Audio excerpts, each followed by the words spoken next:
Poor twins ask a young billionaire to be their dad at the school Christmas party, and his response leaves everyone in tears. The December afternoon was biting cold, and the sky was a heavy shade of grey that seemed to press down on the entire city. The downtown streets were packed with people in a rush, cars honking, and shop windows decked out in holiday displays.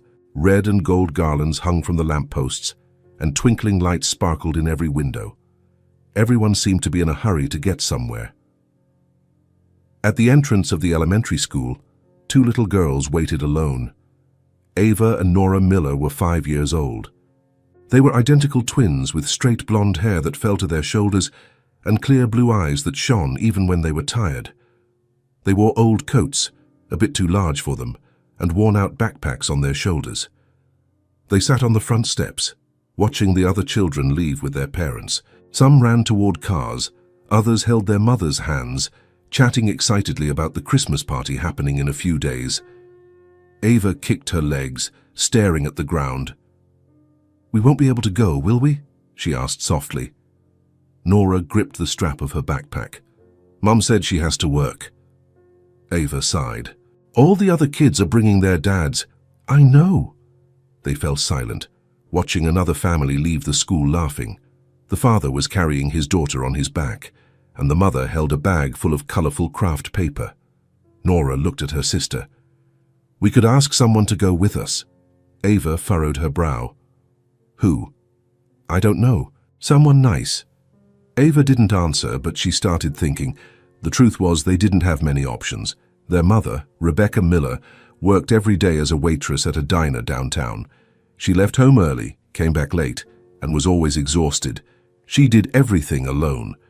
There were no grandparents nearby, no uncles, no cousins. It was just her and the girls. And their father. Well, he had walked out before they had even learned to walk. Ava suddenly stood up. "Let's wait a little longer. Mom said she'd try to leave early." Nora nodded and stood beside her sister. But the minutes ticked by, and Rebecca didn't show up. The streets remained crowded. The cold wind bit at the girls' faces, and they shrugged their shoulders deep into their coats. That was when he appeared. Julian Carter was walking back from a meeting downtown. He wore a well-tailored dark overcoat, polished shoes, and carried a leather briefcase. He was 28 years old, tall, broad-shouldered, with brown hair combed back. His face was serious, but not cold. He looked like someone used to solving problems and making quick decisions. He always walked down that street. It was the shortest path to the parking garage where he left his car. But that day, something made him stop. Two blonde girls, sitting alone on the school steps, staring at the sidewalk as if waiting for something that might never arrive. Julian slowed his pace. It was none of his business. He knew that. But something about the way they sat there, so quiet, so small, tugged at him. He stopped a few feet away. "Are you girls okay?" he asked in a calm voice. Ava looked up. Nora did the same. Their blue eyes locked onto him, curious but cautious. "We're waiting for our mom," Ava answered. Julian nodded. "She shouldn't be long then." "She's working," Nora added. "Sometimes she's late." Julian wasn't sure what to say. He looked around. The street was empty now. Most of the children had already gone. "Have you been waiting a long time?" Ava shrugged. "I think so." He hesitated. Then he stepped closer and knelt down in front of them, bringing himself to their eye level. "Do you want me to call someone, to let them know you're here?" Nora shook her head. "Mom doesn't have a phone. She lost her old one." Julian took a deep breath. This was getting complicated. But before he could say anything else, Ava tilted her head to the side and asked, "Do you have children?" The question caught Julian off guard. "No, I don't." "Why?" Julian smiled in spite of himself. "I guess it just hasn't been the right time yet." Nora looked at Ava. Ava looked back. And then, as if they had agreed without speaking a word, they both turned to Julian at the same time. "Can you be our daddy at the Christmas party?" Ava asked, her voice small but determined. Julian blinked. "What?" "The school Christmas party," Nora explained. "It's on Friday. Everyone is bringing their mom or dad. But our mom has to work." Ava added quickly. "We don't want to go alone. The other kids will laugh at us." Julian stayed there, kneeling on the step, looking at those two blonde, blue-eyed girls who had just asked him to be their father at a school party. He should say no, he should explain that he couldn't, that it made no sense, that they didn't even know him. But when he opened his mouth to speak, what came out was, "When is the party?"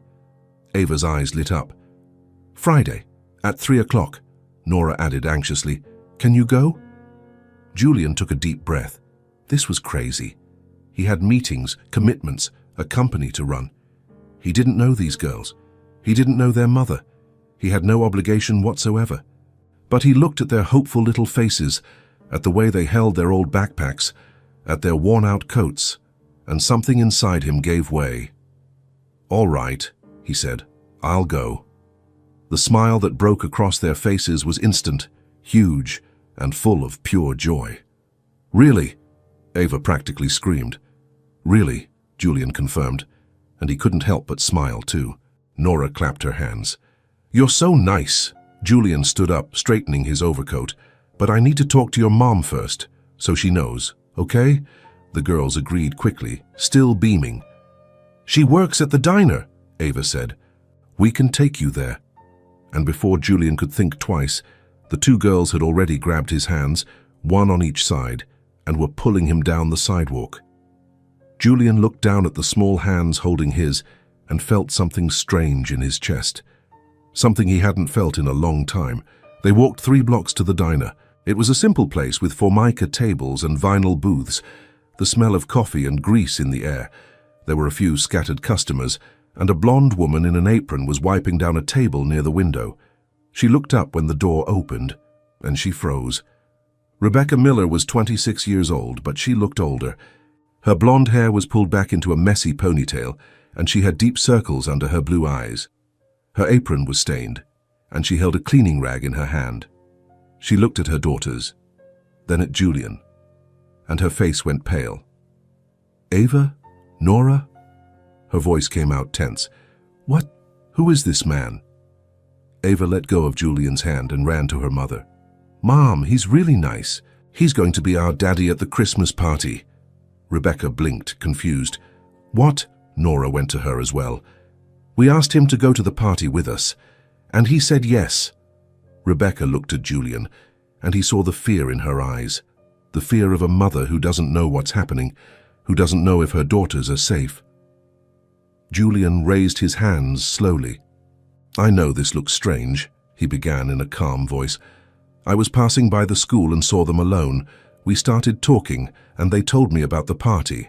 I only came here because I thought you should know." Rebecca continued to look at him suspiciously. "And why did you agree?" Julian hesitated. "Because," they asked, and I couldn't say no. Silence. Rebecca looked at her daughters. They were smiling, their eyes shining in a way she hadn't seen in months. She swallowed hard. "You don't have to do this." "I know," Julian replied, "but I want to." Rebecca stood there in the middle of the diner, rag in hand and daughters by her side. She was too tired to argue, too tired to be suspicious, and when she looked at this man in the expensive suit, she saw something she didn't expect: sincerity. She took a deep breath. "All right," she said softly. "If you really want to go, then thank you." Julian nodded. "I'll be there on Friday, 3 o'clock sharp." Ava and Nora burst into smiles again, hugging each other. Rebecca felt her eyes sting, but she didn't let the tears fall, not here, not in front of the girls. "Thank you," she repeated, and this time her voice was thick with emotion. Julian just smiled, waved to the girls, and left the diner. When the door closed behind him, Rebecca knelt down and hugged her daughters tight. "He's really nice, Mom," Nora whispered. "He really is," Ava agreed, and Rebecca, for the first time in a long while, thought that maybe there was still kindness in the world. Friday arrived quickly. Julian parked his car in front of the school at 10 minutes to 3. He straightened his tie, grabbed his briefcase, and took a deep breath before getting out. He didn't know why he was nervous. It was just a school party, but somehow it felt important. At the door, Ava and Nora were waiting. When they saw him, their faces lit up. "You came!" Ava shouted, running toward him. "I told you I would," Julian replied, smiling. Nora took his hand. "Come on, the party already started." They walked together into the gym, which was decorated with Christmas ornaments. There was music playing, children running around and tables full of food. Fathers and mothers chatted in groups, laughing. The teachers looked at Julian with curiosity. Some children pointed and whispered, but Ava and Nora didn't care. They pulled Julian to a table, introduced him to their friends and showed him the drawings they had made. Julian sat with them, helped serve the plates, and talked about Santa Claus and reindeer. He laughed when they told silly jokes. He clapped when they performed a song. And at some point, in the middle of that noisy, chaotic party, Julian realized something. He was happy, truly happy. When the party ended, he took the girls back to the diner. Rebecca was finishing her shift, wiping down the tables. She saw the three of them enter and stopped what she was doing. "How was it?" she asked anxiously. "It was perfect," Ava said, jumping up and down. "Everyone loved Julian." "He's the best daddy in the world," Nora added. Rebecca looked at Julian and he saw tears in her eyes. "Thank you," she said, her voice breaking. "Thank you for doing this for them." Julian shook his head. "It was my pleasure. Truly." Rebecca bit her lip, trying not to cry in front of her daughters. "He's so nice," Nora said, looking at her mother. And Rebecca finally let a single tear roll down. "Yes," she whispered. "Kai really is very nice."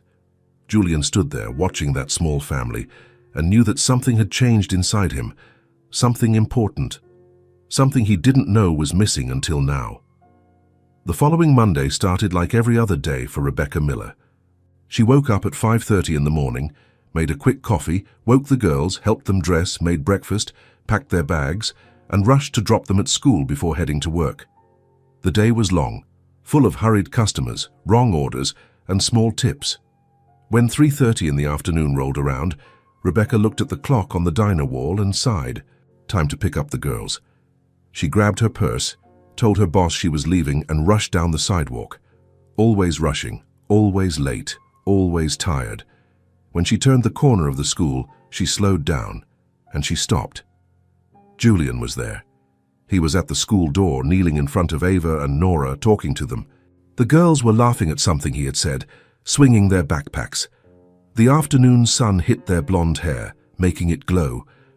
Rebecca stood there for a second, confused, not knowing if she should approach or not. Julian looked up and saw her. He smiled and waved his hand. Rebecca walked over slowly, adjusting the bag on her shoulder. "What are you doing here?" she asked, her voice coming out softer than she intended. Julian stood up, straightening his dark overcoat. "I was passing by and thought I'd check if they were okay." Ava let go of her backpack and ran to her mother. "Mom, Julian just got here. We were waiting for you." Rebecca looked at Julian, then at her daughters. She didn't know what to think. Why had he come back? You didn't have to do this," she said awkwardly. "I know," Julian replied simply, "but I wanted to." Rebecca fell silent. She didn't know what to say. No one had ever done anything like that for her. "Can I walk you to the diner?" Julian asked. "If you don't mind, of course." Rebecca hesitated. She looked at her daughters, who had huge smiles on their faces. "All right," she finally agreed. They walked the 3 blocks together. The girls went ahead, jumping over cracks in the sidewalk, talking non-stop about their day at school, about art class, about lunch, about the new friend who sat next to them. Julian listened to everything attentively, asking questions, laughing at the silly stories. Rebecca walked beside him in silence. She didn't know what to talk about. He was from another world. Expensive suit, polished shoes, confident manner, and her. She was just a tired waitress in old clothes with a hard life.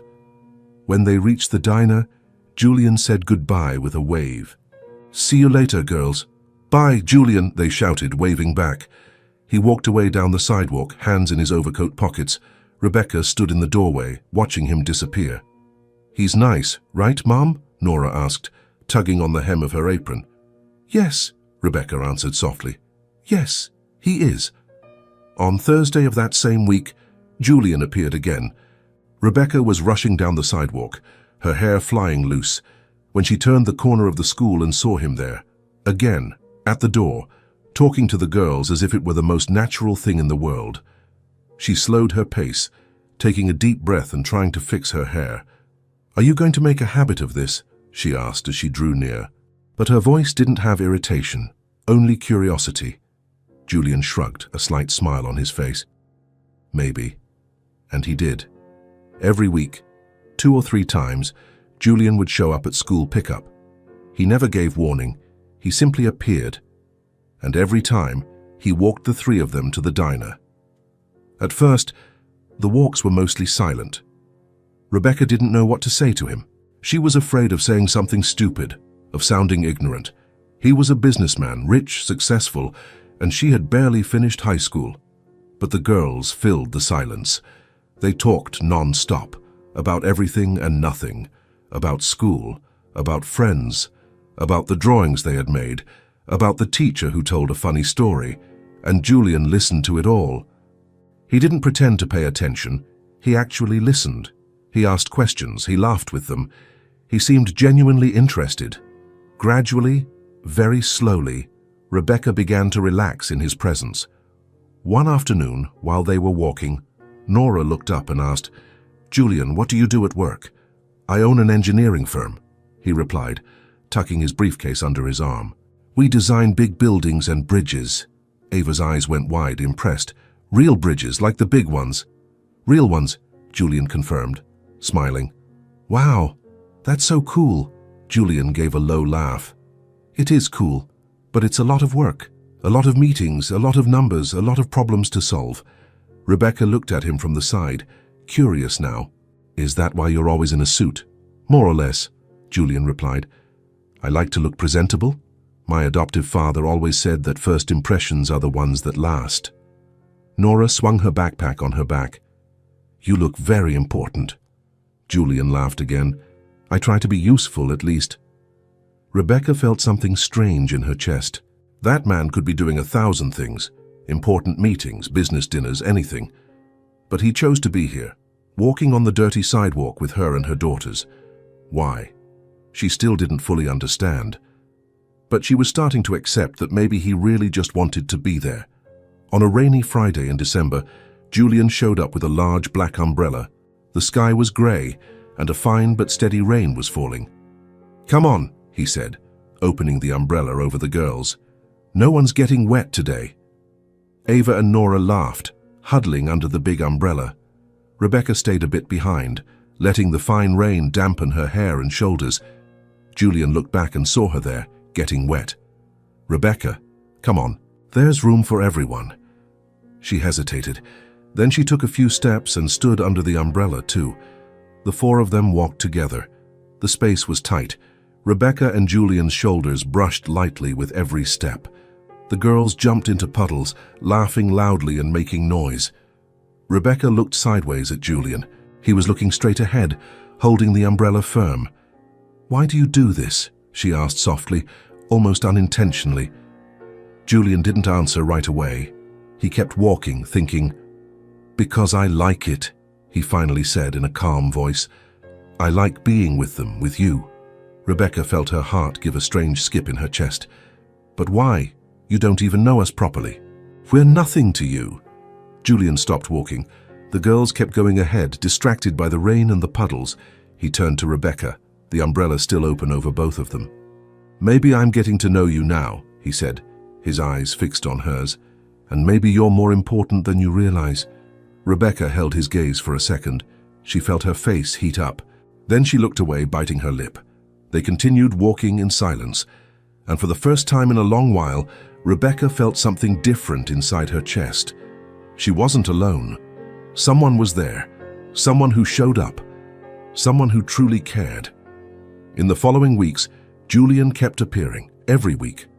Twice, sometimes 3 times, without fail. And the conversations on the way became longer, more natural, easier. Rebecca started talking about work, about difficult customers, about the boss who complained about everything, about the days that seemed never to end. Julian listened without judgment, and he shared too. About his company, about complicated projects, about meetings that lasted hours and resolved nothing. And the girls, they just grew happier and happier, happy to have someone waiting for them at the school door, someone who asked how their day was, someone who cared. One day, while they were walking, Ava looked at Julian with her bright blue eyes and said, "You're our friend now, right?" Julian smiled, a genuine smile. "Yes, I am," Nora added, holding his hand. "Our best friend." Julian felt a tight squeeze in his chest, an emotion he hadn't felt in years. "You're my best friends too." Rebecca watched the scene happening ahead and felt her eyes sting. She swallowed the lump in her throat. That man was changing their lives. Without realizing it, perhaps, but he was.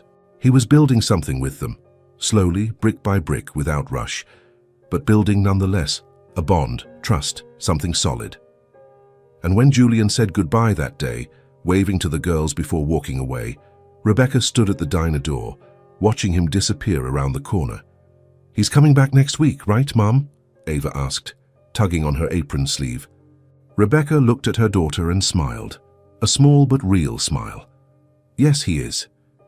And this time, she truly believed it. It was on a Tuesday that everything changed again. Julian had appeared at school pickup as usual, talking to the girls while they waited for Rebecca to arrive. But this time, when she came running around the corner with messy hair and her apron still stained from work, she saw something different. Ava had her notebook open on her lap, showing something to Julian, and she didn't look happy. Her little face was downcast, her eyes red. Rebecca approached slowly, her heart tightening. "What's wrong?" she asked, looking at her little daughter. Ava looked up, and Rebecca saw that she had been crying. Her cheeks were still damp. "The teacher gave us math homework," Nora explained, holding her backpack with both hands. "And Ava couldn't do any of it." "I couldn't do it either," Ava murmured, her voice so low it was almost inaudible. "It's too hard, Mom. I don't understand anything." Rebecca sighed deeply. This wasn't new. The girls always struggled with numbers. Since they started school, math had been a problem. Rebecca tried to help at home, sitting with them at the small table in the apartment, trying to explain. But math had never been her strength either. She had barely finished high school before getting pregnant, and numbers had always been a mystery to her. Julian looked at Ava's notebook, furrowing his brow with concern. "May I see?" Ava handed him the notebook sheepishly, her eyes fixed on the ground. Julian opened the notebook and looked at the problems. They were simple addition and subtraction, basic things. 3 plus 2, 5 minus 1, 4 plus 4. To an adult, it was easy. But to a 5-year-old just starting out, who never had someone to teach them properly, it could seem impossible. Julian murmured, studying the questions carefully. "It's not as hard as it looks, I promise. I can help if you want." Ava raised her head slowly, her blue eyes shining with hope. "Can you really?" "Of course I can," Julian said, smiling at her. Rebecca looked at him, surprised and awkward. "You don't have to do that. Seriously, they'll learn at school in time." Julian shook his head firmly. "It's no trouble at all. Actually, I like math. I'm an engineer, remember? I work with numbers all day long, calculations, designs, equations. It's pretty much all I do." Nora's eyes went wide, impressed. "So you're really good at math?" "Very good," Julian replied, a lopsided smile on his face. "And I can teach you too, if you want to learn, of course." The girls looked at each other, their eyes suddenly bright. Rebecca hesitated. She didn't want to overstay his kindness. He already did so much. He showed up at school. He walked with them. He gave them attention. But seeing the hope on her daughters' faces, seeing how they looked at Julian as if he could solve all the problems in the world, she couldn't say no. "All right," she agreed, her voice low. "If you really want to." "I do," Julian said, and there was a firmness in his voice that left no room for doubt. They walked to the diner as usual. The girls went ahead, chatting excitedly now, the sadness from before already half forgotten. But when they reached the diner, Julian didn't leave as he usually did. "Can I come in?" he asked, looking at Rebecca. "To help with their homework?" Rebecca looked around. The diner was almost empty. There were only 2 customers in the corner, drinking coffee in silence. Her boss had left early to deal with something at the bank. "You can," she said, adjusting her apron, "but I still have to work. I need to wipe the tables and get things organized." "No problem," Julian replied easily. "I'll stay with them at a table here. We won't be in the way." He sat at a table near the window where the afternoon light was still faintly streaming in. Ava and Nora sat beside him, one on each side, carefully taking their notebooks out of their backpacks. Rebecca took the cleaning rag and went to wipe the tables on the other side of the diner, but she kept watching from a distance, out of the corner of her eye, seeing that scene, strange and beautiful at the same time. Julian opened Ava's notebook carefully and pointed to the first question. "Let's start nice and slow," he said, his voice calm and patient, with no rush at all. "Look here, 3 plus 2. How do we do this?" Ava furrowed her brow, thinking hard. I don't know." "That's okay," Julian said, and there was no irritation in his voice. Only patience. "It's okay not to know. We're going to learn right now. Let's use our fingers. Hold up 3 fingers for me." Ava slowly raised 3 fingers on her right hand. "Great," Julian smiled. "Now hold up 2 more fingers on your other hand."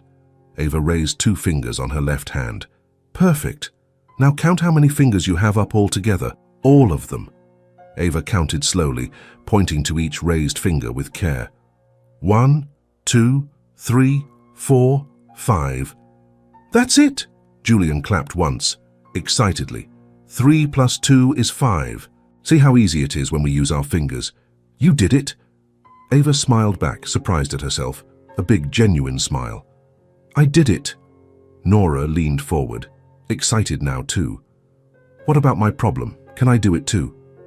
"Of course you can," Julian said, turning to her. "Show me your homework right here." He spent the entire next hour teaching the 2 of them, with infinite patience. No rushing, no irritation. Explaining each question slowly, step by step, using fingers, simple drawings on paper, and examples they could understand. When one of them got it wrong, he didn't get angry. He didn't sigh with impatience. He simply explained it again in a different way with different words until they truly understood. And gradually, like magic, the girls started to get it. Their eyes lit up every time they got a question right. They laughed when Julian praised them, when he said, "Very good," or "Perfect, you're so smart." Rebecca stopped wiping the tables. She stood there in the middle of the empty diner, rag in hand, watching the scene. A man who barely knew her daughters was sitting there, teaching them with a patience she had never seen in anyone. Not in a teacher, not in a relative, not in anyone. He wasn't doing it because he had to. He wasn't doing it out of pity. He was doing it because he truly wanted to. She felt a tight squeeze in her chest, something warm and painful at the same time. Her eyes stung, and she blinked rapidly to hold back the tears. When Julian finally closed the girls and notebooks, it was already dark outside. The streetlights had come on, and the movement on the sidewalk had thinned out. "Done," he said, clapping his hands and smiling. "You did it all, and you did it very well. So I'm proud of you." Ava and Nora jumped from their chairs, excited and full of energy again. "We did it!" Ava shouted, jumping up and down. "Thank you, Julian," Nora said, running to hug his arm. "You're a great teacher." Julian smiled, affectionately ruffling their blonde hair. "You 2 are very smart. You just needed a little help, that's all. But the credit is all yours." Rebecca set the cleaning rag on a table and approached slowly. "Thank you," she said, her voice low and emotional. "Truly, thank you so much." Julian shook his head. "It was a pleasure. Truly." He looked at the expensive watch on his wrist. "It's getting late. I should go." But before he could stand up from the chair, Rebecca spoke. "Wait." Julian stopped, looking at her attentively. Rebecca took a deep breath. She looked at the girls, who were packing their notebooks into their backpacks, distracted and happy. Then she looked back at Julian. "Why are you doing all of this?" she asked, and her voice trembled a little. "Why do you care so much about them? About us?" Julian was silent for a long moment. Then he sat back down in the chair, slowly. "Because they deserve it," he said, simple and direct. And because I can help. So why wouldn't I? Rebecca felt her eyes sting again. She blinked fast, trying desperately to hold back the tears. No one has ever done this for them before, she said, her voice breaking in the middle. No one has ever truly cared. Julian waited in silence, without interrupting. Rebecca looked at her daughters again. They were laughing at something silly, their little faces happy and carefree. And then she spoke. The words came out before she could hold them back, before she could think properly. Their father left, she said, her voice low but firm, controlled. When they were still babies, they weren't even a year old yet. They barely knew how to crawl. He walked out one day, said he wasn't ready to be a father, that he didn't want that life, that it had been a mistake. Julian didn't say anything. He just listened, his eyes fixed on her. Rebecca continued, the words coming faster now, as if they had been bottled up for years and finally found an exit. He never came back, never called to see if they were okay, never sent money, never helped with anything, never wanted to know if they had food, if they had clothes, if they were sick, nothing. It was as if we simply didn't exist for him anymore, as if he had erased us from his life. She stopped, taking a deep breath, trembling, trying to control her voice, which threatened to break completely. I've raised them alone ever since, she continued, slower now. Completely alone. Without help from anyone. My family didn't want to know, friends disappeared. It was just me and them. I work every day. I do what I can. I wake up at 5 in the morning. I come home late at night, and still it's never enough. I can never give them what they deserve. Her voice broke completely now. Tears began to stream down her face, and she couldn't hold them back anymore. I do everything I can, she said, her eyes full of pain and exhaustion. Everything. But life is so hard, so heavy, and I wish I could give them more. I wish I could afford a better school, new clothes, nice toys. I wish I could be more present, take them to the park, play with them. But I can't. I simply can't. There's no time left. There's no money left. There's no energy left. The tears flowed freely now. Rebecca wiped her face with her hand, embarrassed. I'm sorry, she murmured, her voice choked. I didn't mean to say all that. I didn't mean to unload like this. Julian sat there, hands on the table, completely still, looking at Rebecca with deep attention. He didn't say she was strong. He didn't say everything would be fine in the end. He didn't make empty promises he couldn't keep. He just listened, truly listened, with respect, with understanding.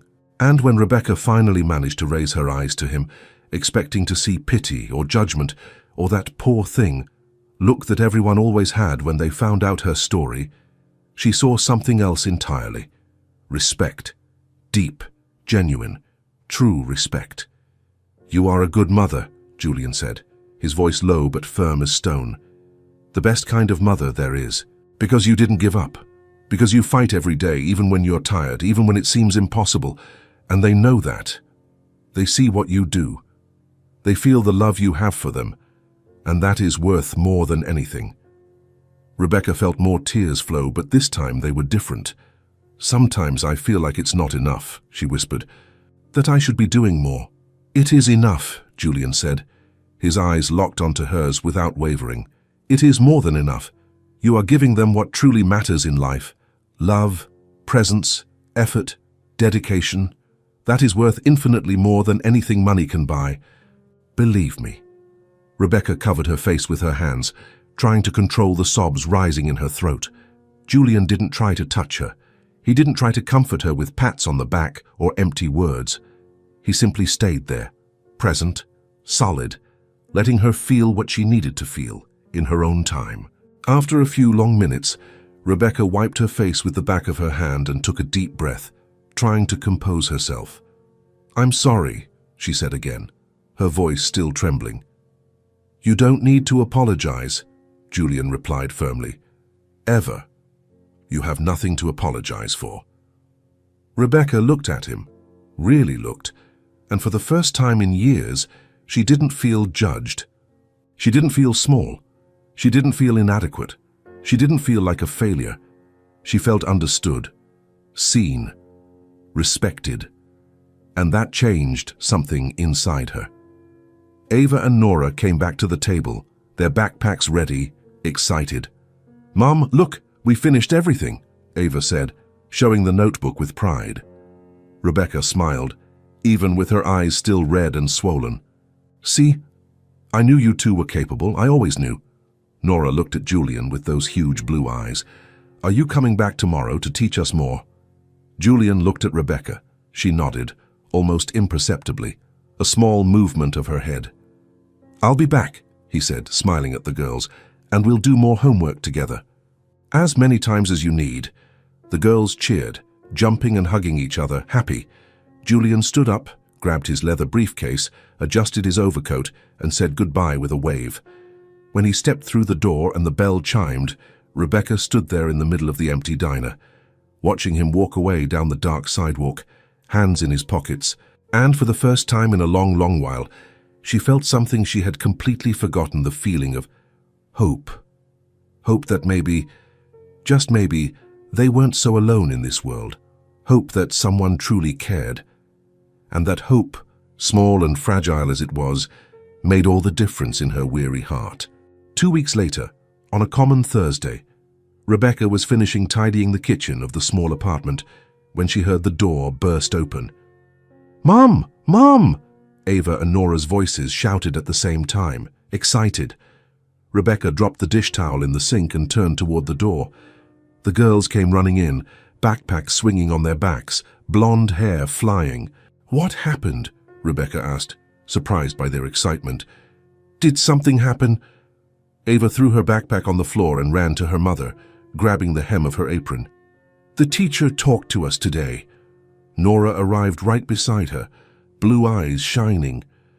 "She said we've improved so much in math." Rebecca blinked, confused. "What?" Ava pulled the notebook from her bag, opening it to pages filled with solved problems. "Look, Mom, the teacher gave us stars, and she wrote here, 'Very well done, girls.'" Rebecca took the notebook, her hands trembling slightly.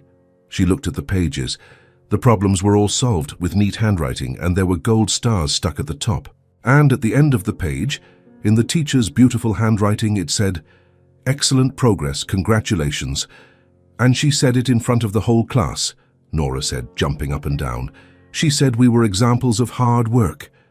"She asked how we learned so fast," Ava added with a huge smile, "and we told her Julian taught us." Rebecca felt a squeeze in her chest. She looked at the notebook again, at the stars, at the teacher's words. The girls had improved, truly, because of Julian. "The teacher said she wants to see you at the next meeting," Nora said, "to talk about us." Rebecca sat down on the kitchen chair, still holding the notebook. Her legs felt weak all of a sudden. She praised you." Her voice came out low. "She did," they both said together excitedly. Rebecca looked at her daughters, at their happy little faces, their eyes shining with pride, their huge smiles, and then she started to cry. It wasn't a cry of sadness, it was something else, something deeper. "Mom?" Ava asked, worried. "Why are you crying?" Rebecca pulled them both into a tight hug, hiding her face in their blonde hair. "Because I am so proud of you," she whispered, her voice thick with emotion. So proud." The girls hugged their mother back, tightly. "We studied really hard," Nora said softly. "Julian helped a lot." "I know," Rebecca replied, wiping the tears with the back of her hand. "I know he helped, and you two put in the effort. You are so smart." She held her daughters' little faces in both hands, looking at them. "You know I love you, right? More than anything in this world." "We know, Mom," Ava said, smiling. Rebecca hugged them again, tighter this time. In that moment, in that small old kitchen with peeling walls and the refrigerator humming, Rebecca felt something she hadn't felt in years. Pride. True pride. Their daughters were doing well. They were learning. They were growing. And even with all the difficulties, even with all the exhaustion, even alone, she was making it. She was doing something right. The girls let go of the hug and went to the bedroom to change clothes, still talking excitedly about school. Rebecca stayed sitting on the chair, looking at the notebook open on the table, at the gold stars, at the teacher's words. She ran her fingers over the pages slowly, feeling the pride swell in her chest. It had been so hard, so exhausting, so many sleepless nights, so many days working until she couldn't take it anymore. So many times she thought she wouldn't make it. But there was the proof that she was making it, that the girls were fine, that she was a good mother, even without money, even without help, even alone. Rebecca wiped the tears that were still flowing and smiled, a small but true smile.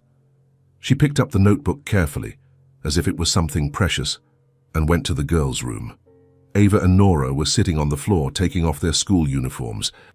"Girls," Rebecca said, her voice firmer now, "I want you to know something." They both looked at their mother. "I know life isn't easy for us," Rebecca continued, kneeling in front of them. "I know sometimes things are missing, that we don't have everything other kids have, but you are my greatest pride, my greatest, and seeing you doing well in school, seeing you putting in the effort, that is worth more than anything." Ava hugged her mother. "We love you, Mom." "And you are the best mom in the world," Nora added. Rebecca squeezed them against her chest, her heart feeling full. "You are also the best daughters in the world." They stayed like that for a while, hugged on the floor of the small bedroom, and in that moment, Rebecca understood something important. She didn't need a lot of money. She didn't need a big house.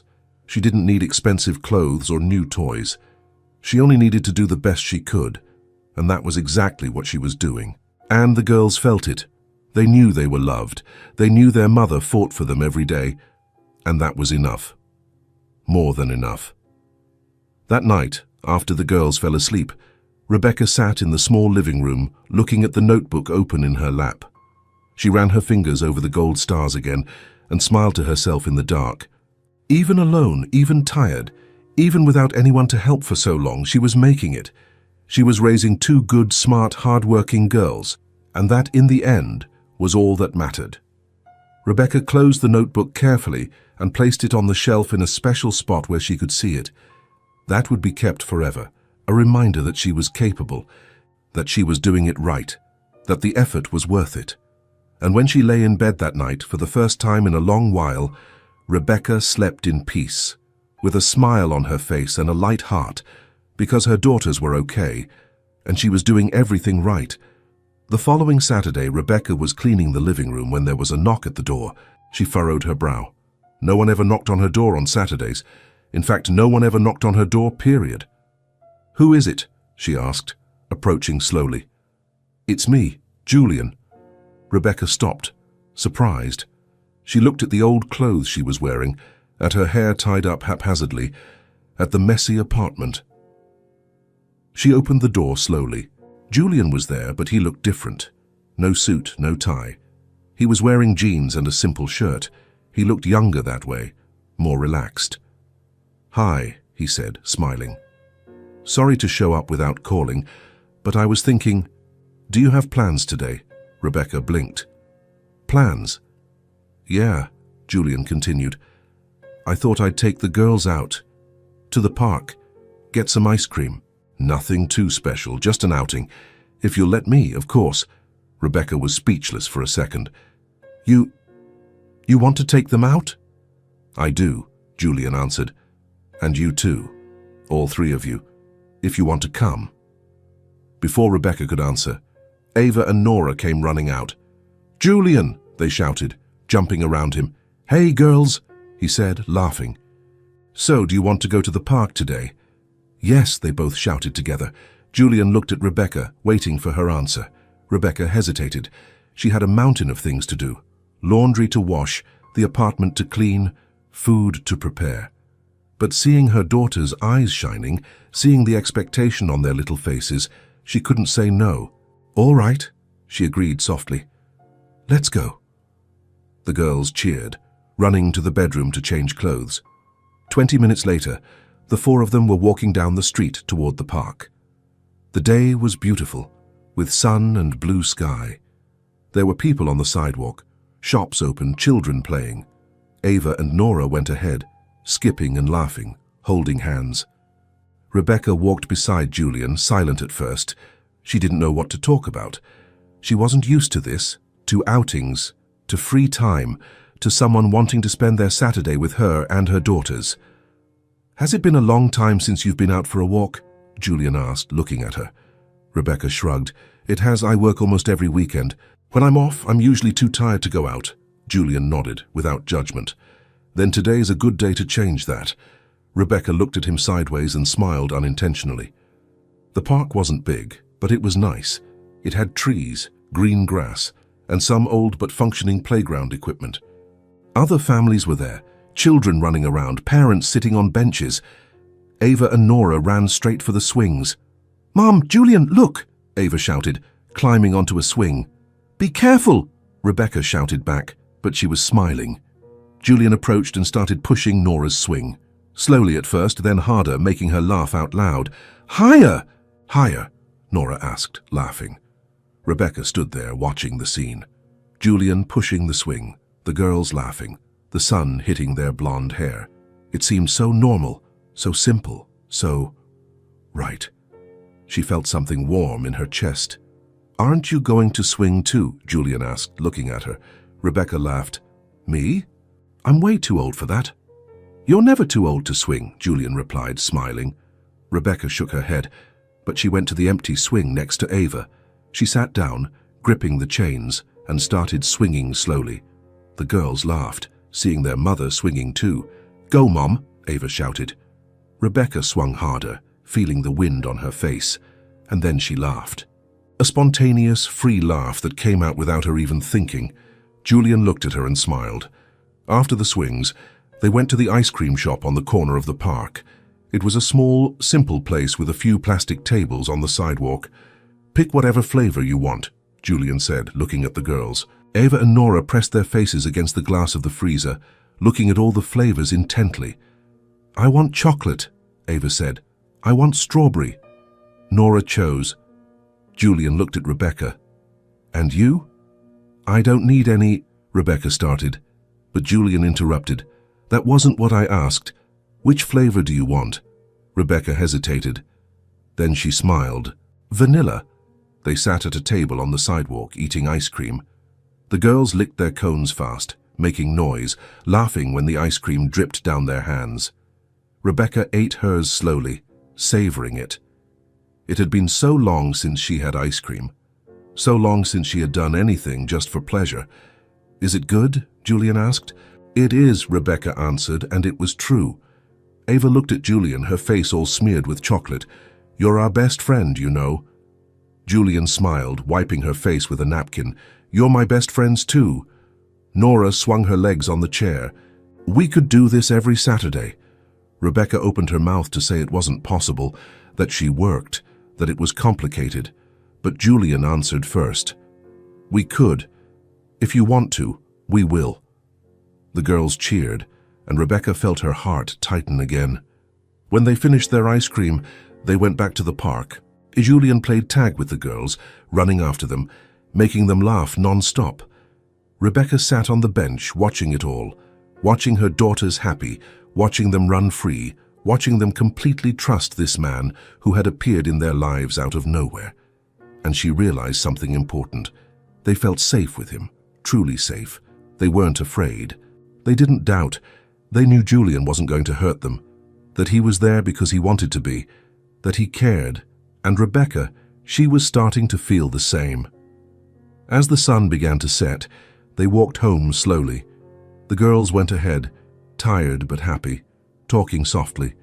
Julian walked beside Rebecca. "Thank you for today," she said, breaking the silence. It was good. For them. For me, too." "Thank you," Julian replied. "I had fun, truly." Rebecca looked at him. "Why do you do all of this?" Julian was silent for a moment. Then he answered, "Because being with you makes me feel good. It reminds me of what really matters." Rebecca didn't say anything. She just kept walking. But with a small smile on her face, when they reached the apartment door, the girls hugged Julian tightly. "Thank you for the outing," Ava said. "It was the best day," Nora added. Julian ruffled their blonde hair. "We'll do it again, I promise." After they went inside, Julian stood there for a second more. "See you soon, Rebecca." "See you," she answered, smiling. When he left, Rebecca stood in the doorway, watching him walk away down the street. And that night, when she put the girls to bed, they were still talking about the trip, about the park, about the ice cream, about how cool Julian was. Rebecca covered them with the sheet and gave them a goodnight kiss. "Mom," Ava whispered, already half asleep. "Today was happy," Rebecca smiled, feeling her eyes sting. "Yes, it was, my love. It was very happy." And it was true. It had been a simple day. Nothing special, but it had been perfect. Because for the first time in a long while, they had felt like a real family, safe, happy, complete. A week after the park outing, Rebecca made a decision. She was going to make a dinner for Julian, as a thank you for everything he had done for the girls, for her too. It wasn't going to be anything special. She didn't have money to buy expensive meat or fancy ingredients, but she knew how to cook well. She could make something simple but delicious. On a Friday afternoon, when Julian showed up at school as usual, Rebecca invited him. Would you like to have dinner with us tonight?" she asked nervously. "Nothing too fancy, just a thank you, really." Julian smiled. "I'd love to." Rebecca felt her heart give a leap. When they reached the apartment, she went quickly into the kitchen, trying to get everything ready. The apartment was clean, but it was small and old. The furniture was worn, the walls needed painting, and the table had marks of use. "Sorry about the mess," she said awkwardly. "It's fine," Julian replied, looking around without a hint of judgment in his eyes. While Rebecca cooked, Julian stayed in the living room with the girls, helping them with their homework. Their laughter filled the small apartment, and Rebecca smiled as she stirred the pot. An hour later, dinner was ready. Nothing sophisticated.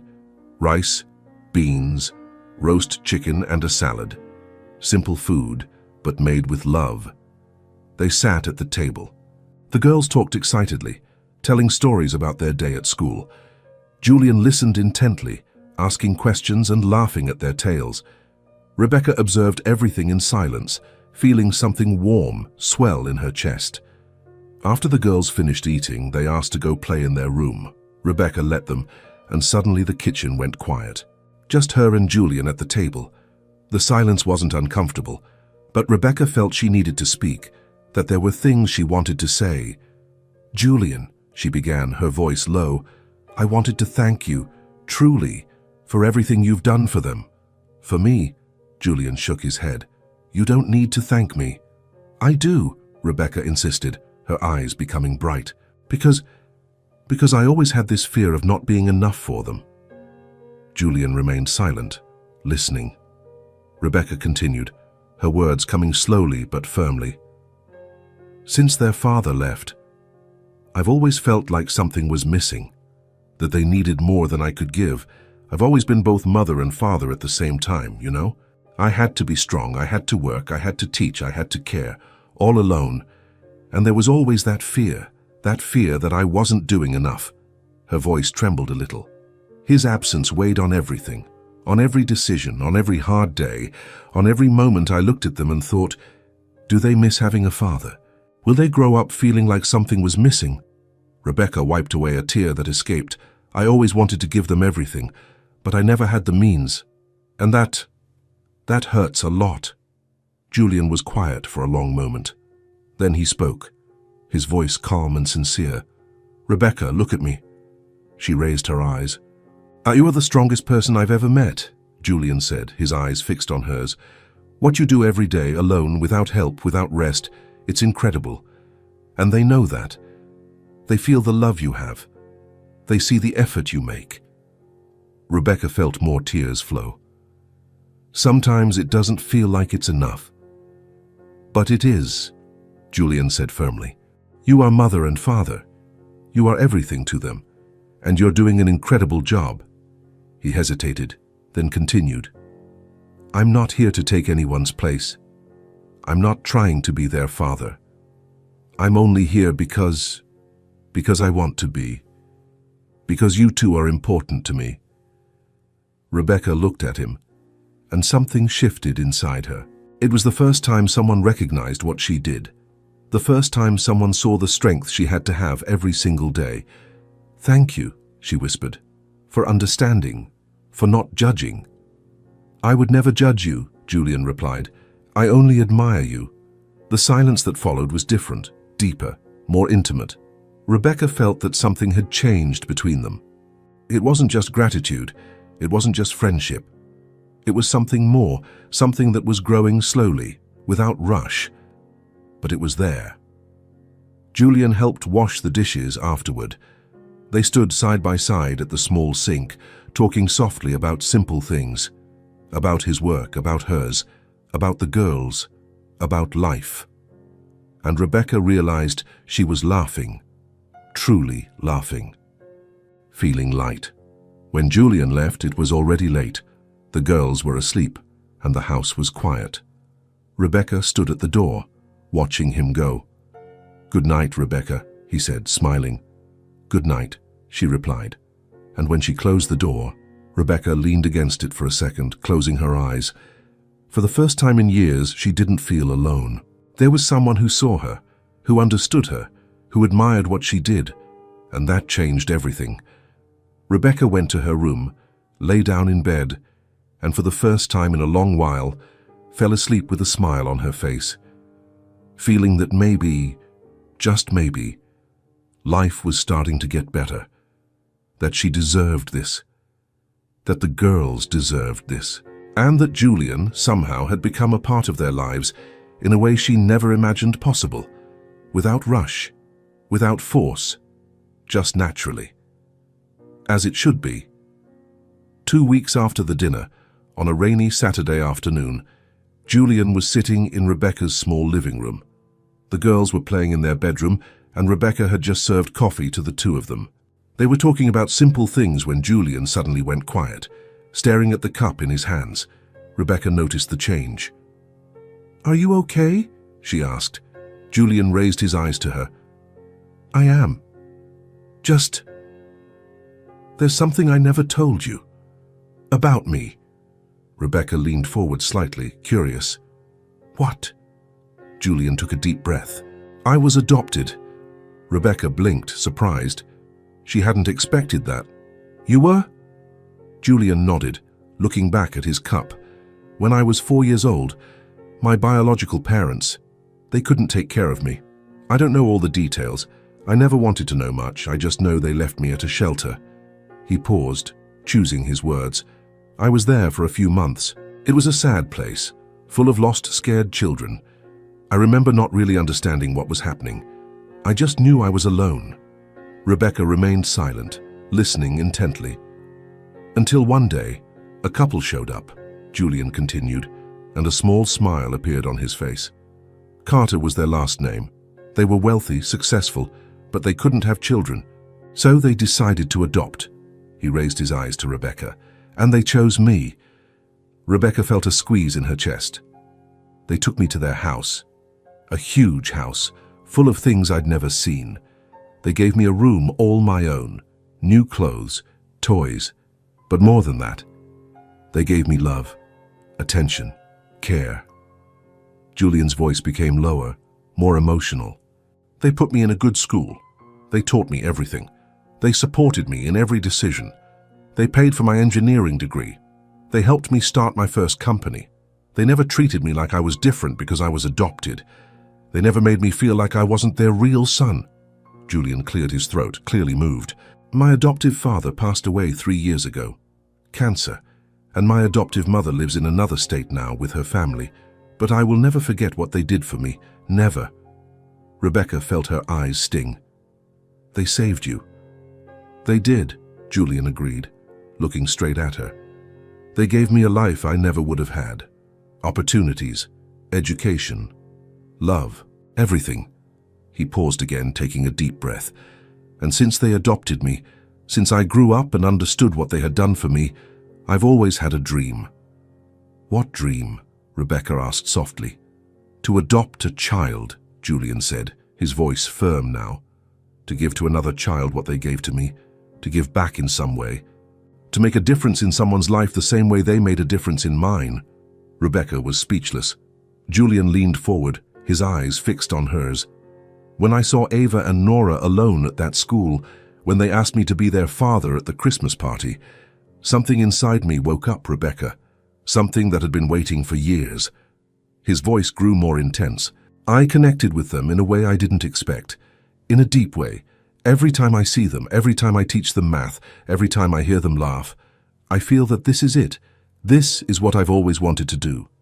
Rebecca felt a tear roll down her face.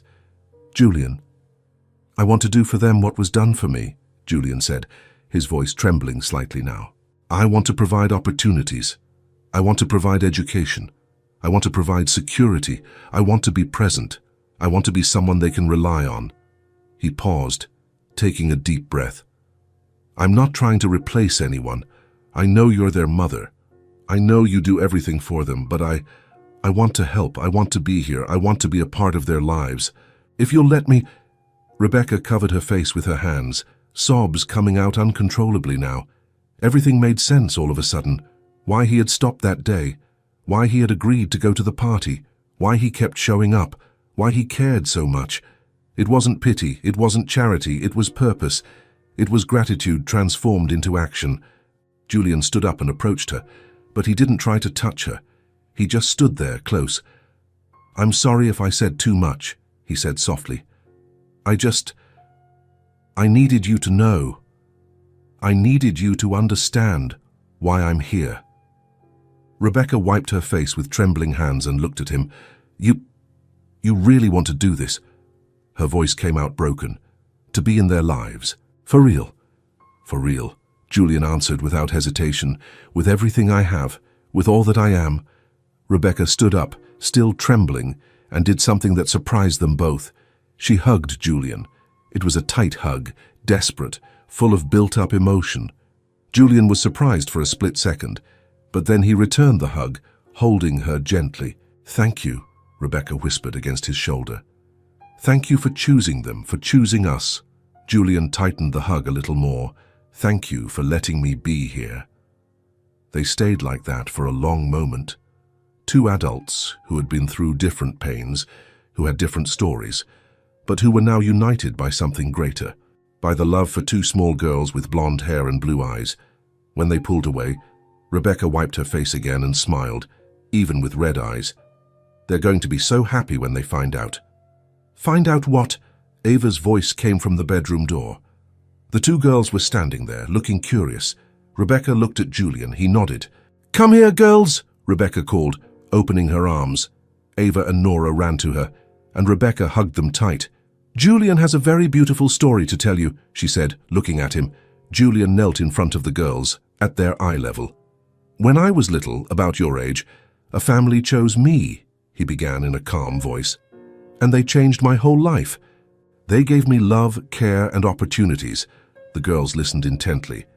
And now I want to do the same for you, Julian continued, smiling. I want to be here. I want to help you grow up. I want to see you happy, because you two are very special to me.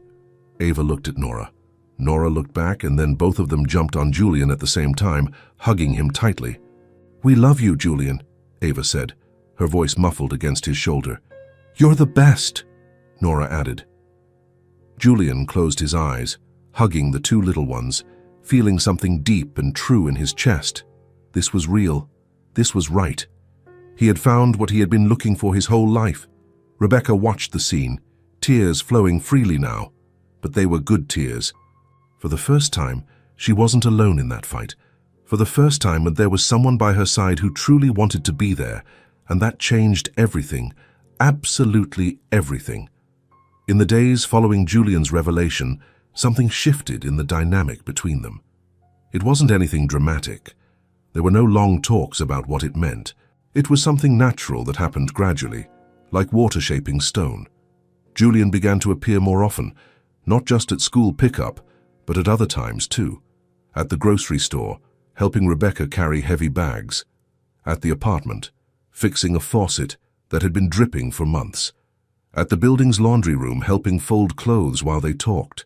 It was as if he had become part of their routine, and no one questioned it. It was simply natural. On a Tuesday night, while the girls were sleeping, Julian and Rebecca were sitting in the small living room. He had stayed for dinner again, and now they were drinking tea in comfortable silence. Julian broke the silence first. "How you know I didn't expect this to happen?" he said, looking at the cup in his hands. "What?" Rebecca asked. "This," Julian gestured vaguely around. "Connecting with you like this. When I saw the girls that day at school, I just wanted to help. But now it's different." Rebecca stayed quiet, listening.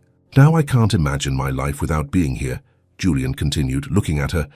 "Without seeing them grow up, without being a part of this. I connected with them in a way I didn't expect, in a deep way." His voice became firmer. "And I want you to know, Rebecca, I will do everything I can for them, everything. It's not an empty promise. It's a commitment." Rebecca felt a squeeze in her chest. She looked at this man sitting in her living room, speaking with such sincerity, such certainty. "I believe you," she said softly. "For the first time in a long time, I actually believe in someone." Julian smiled, a small but true smile. "Thank you for trusting me."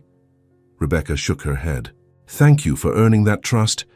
And at that moment, looking at him, Rebecca felt something she hadn't felt in years. Admiration. Deep, true admiration for who he was, for his strength, his goodness, his commitment. Julian wasn't just a rich man helping out of pity. He was someone with a purpose, someone with a history, someone who understood the value of being chosen, of being loved, of having someone believe in you, and he was choosing to be there, with them. The following weeks showed even more of this change. When Ava got sick with a high fever, it was Julian who drove Rebecca and the girl to the hospital in the middle of the night. He waited in the emergency room for hours, holding Nora in his lap while she slept. When Rebecca had a problem at work and her boss threatened to fire her for being late, it was Julian who talked to her about her rights, who helped her stand up for herself. When Nora cried because a girl at school had laughed at her old coat, it was Julian who showed up the next day with new coats for both of them. Not too expensive, not flashy, just nice, warm, and new. And Rebecca, she began to do the same. She saved coffee for him every morning exactly how he liked it. She started asking about his work, about the projects, about the difficult meetings. She began to worry when he arrived tired, when he seemed stressed.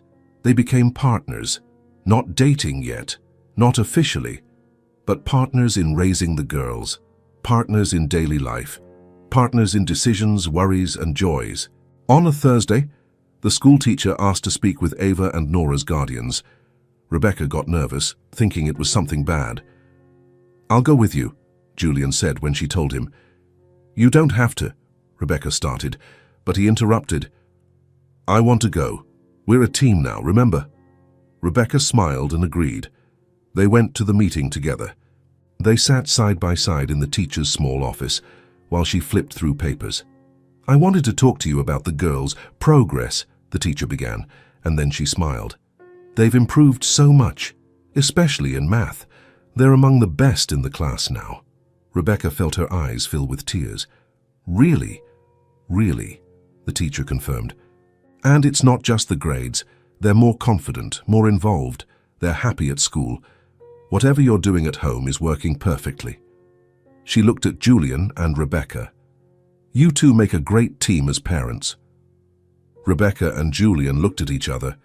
Neither of them corrected the teacher, because in a way, it was true. When they left the school, Rebecca stopped on the sidewalk and looked at Julian. "Did you hear what she said?" "I did," Julian answered. "A team," Rebecca repeated, smiling. "She said we're a team." Julian smiled back. "And we are." Rebecca felt something warm in her chest, something that went beyond gratitude, something she was still afraid to name. "Thank you," she said softly, "for being here, for staying, for caring." Julian took a step closer. "I'm not here out of obligation, Rebecca. I'm here because I want to be, because you three are important to me, because this—" He gestured between them. "This is real." Rebecca held his gaze, feeling her heart beat faster. "It's real," she agreed, her voice barely a whisper. They stood like that for a moment on the empty sidewalk, the afternoon sun hitting them both, and something unsaid, but deeply felt, passed between them.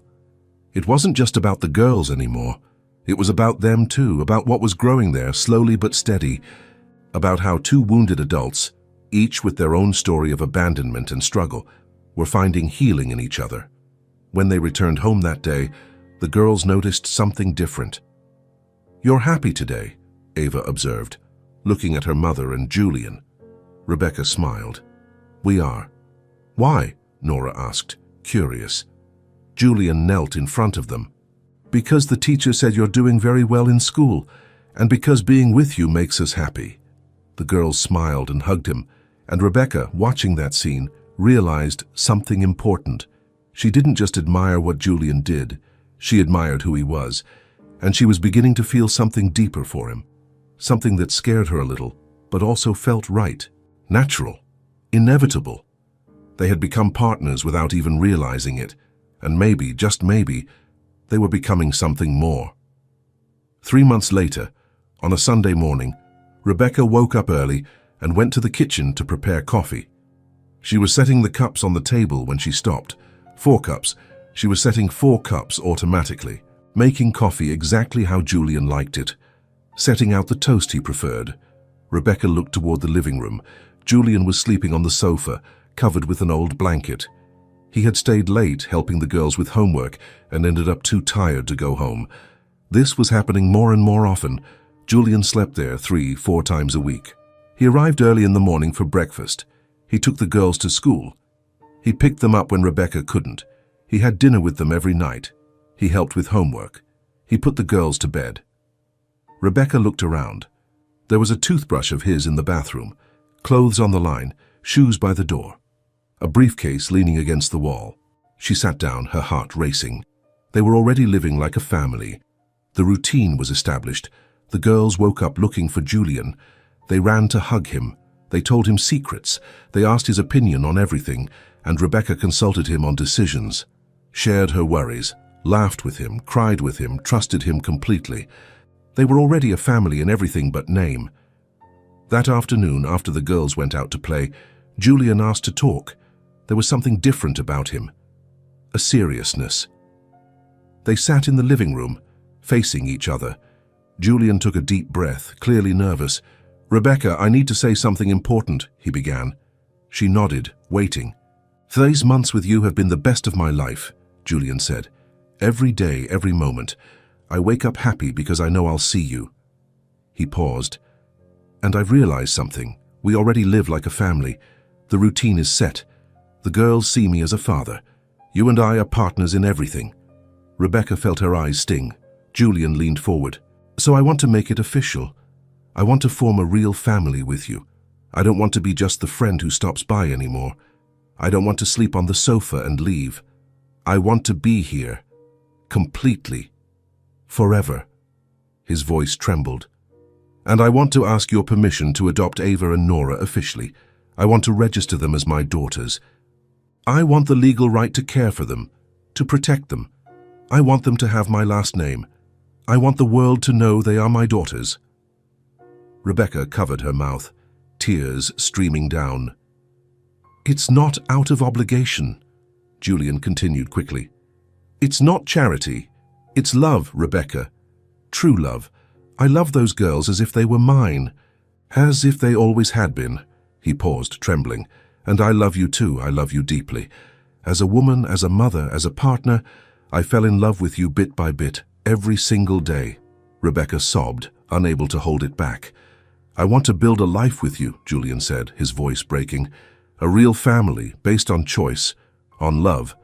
Not because you need me, but because I choose you. Every day I choose you, and I hope you choose me too." Rebecca couldn't speak. Julian waited, his heart beating fast. Finally, Rebecca managed to take her hands away from her mouth. "Yes," she whispered, then louder. "Yes. Yes to everything, Julian." Julian relaxed completely. "Yes." Rebecca nodded, smiling through her tears. "Yes, you can adopt them. You can be their father officially.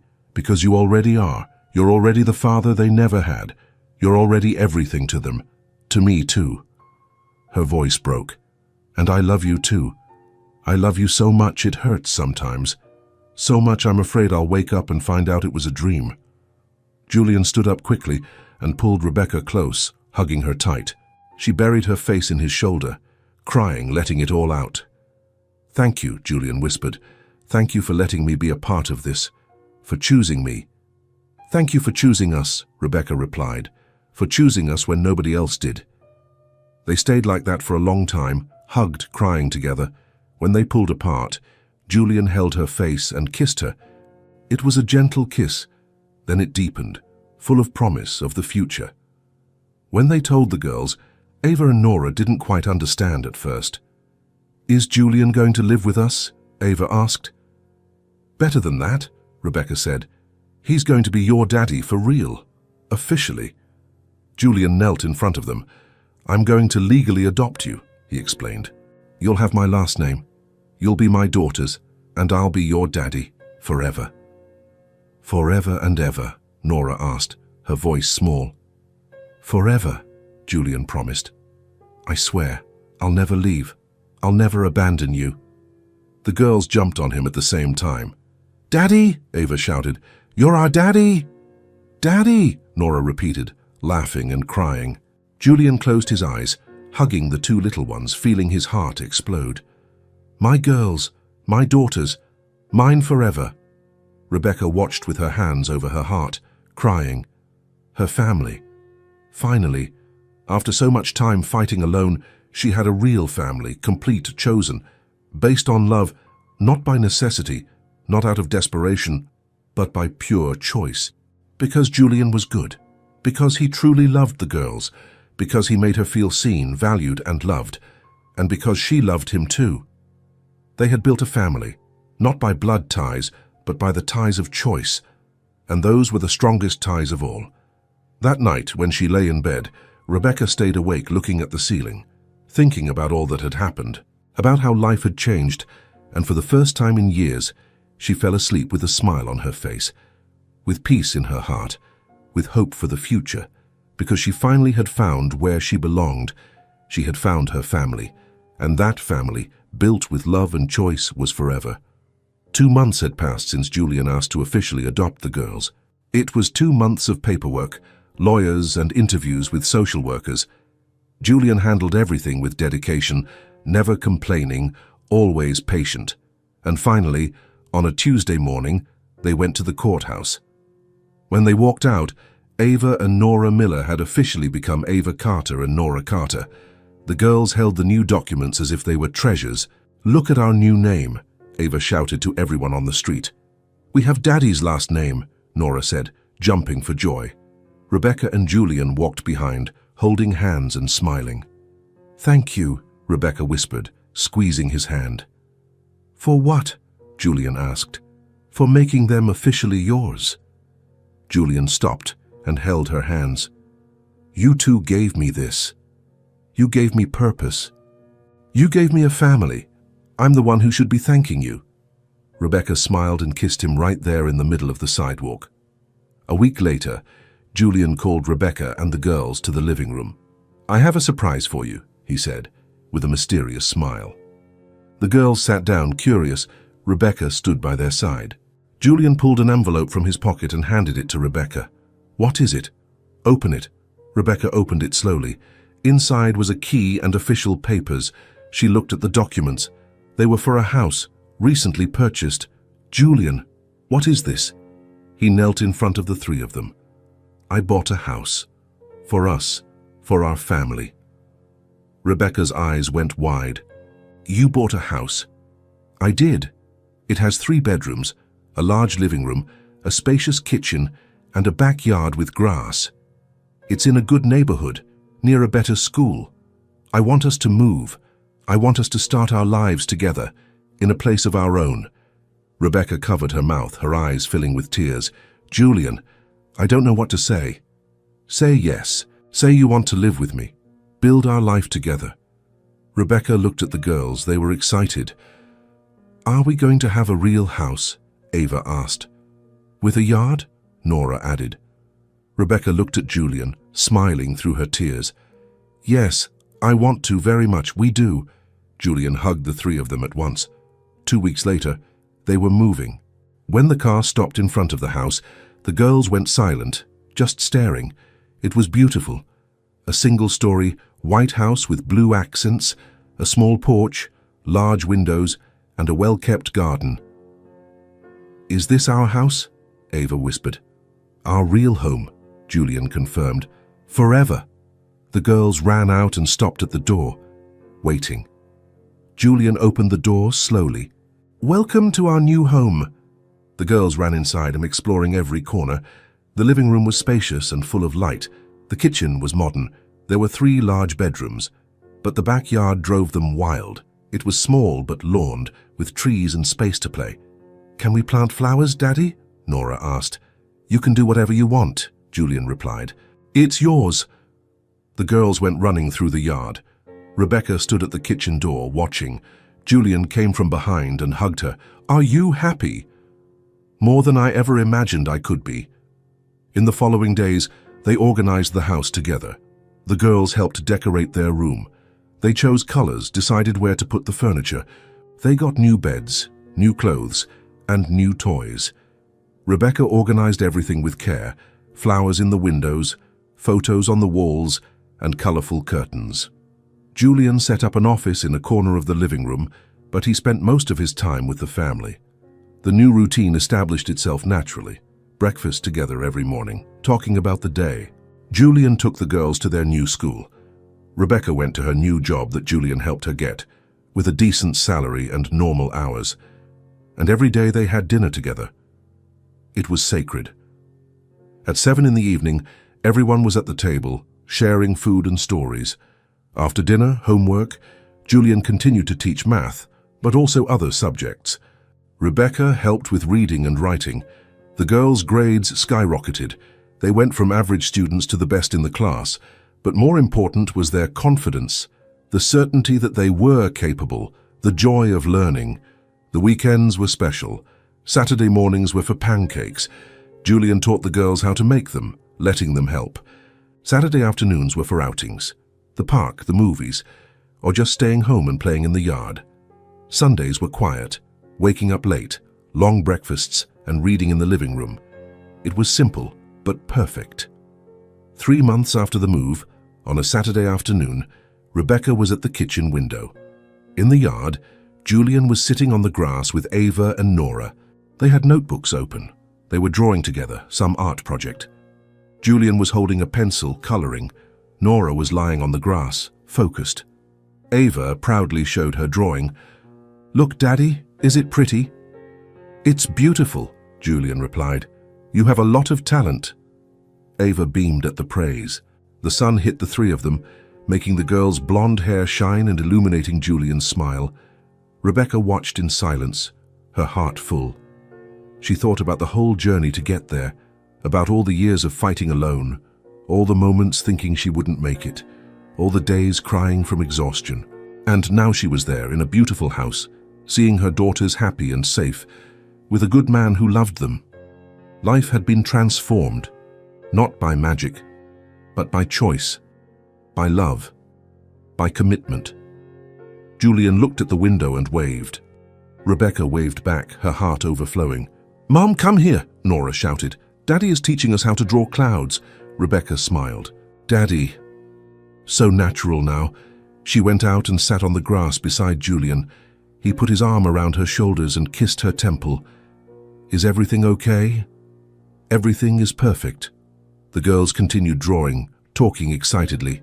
And there, in that simple yard on that ordinary afternoon, there was something magical. Not the magic of fairy tales, but the real magic of life, of people choosing to love each other every day. Rebecca's life had been transformed, from a desperate single mother to a mother in a loving family, from a hopeless woman to a woman at peace. And the girls had gained something precious, a father who chose them, who was there not out of obligation but out of love, and that chosen love was the most powerful of all. As the sun began to set, painting the sky in orange and pink, The family went inside together. They had dinner, laughed and talked about plans.